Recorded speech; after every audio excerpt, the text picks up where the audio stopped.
Sen Kazaksın, Kazak degine Kazakсың хан соқпақ көлем жолда. Кигіз үйі жер сияқты жып-жұмыр, шаңырағы күн сияқты дөңгел. Sen Kazaksın, bir Allah'ın kulusun. Адам құл болғаны құрысын. Жойқын соғыс зұлматтарда жойылмай қалған ұлтсың. Қаһармансың, ұлысың.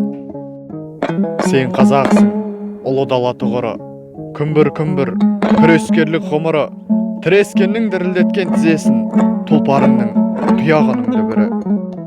Sen Kazaksın, алғызбайтын барысың, арожданның асқағысың, намысың. Тағдырыңды танығысы келгендер тасқа басқан тарихыңмен танысың. Sen Kazaksın, байырғы жұрт düздеген, табиғаттан тән тамырын үзбеген, қолын жайып көктен өмір сұраған, жер бетінен жерұйық іздеген. Sen Kazaksın, қазынасы нәсіпқой, қазақ болу, ғаламатқа ғашықпын. Жерің суын, тауың сұлу соншалық, көрген көзден кететіндер жасытқып. Sen Kazaksın, отаншылсың, тектісің, досын адал, дұшпанына кектісің. Бұл далаға мұрагерлік елік, ұрпақтарға ұл аманат деп түсін. Sen Kazaksın, айлалысың, ептісің, айбарлысың, ақылдысың, беттісің. Көп болуға, бір болуға тиіссің. Көрмеу үшін жаттың езгі, тепкісің.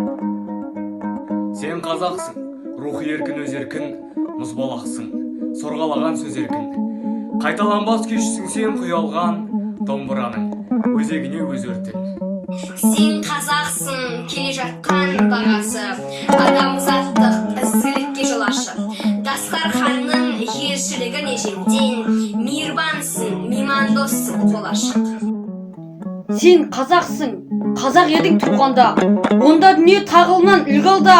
Ата жұрттан, ана тілден айырылма, төбеңде күн, төменде жер тұрғанда.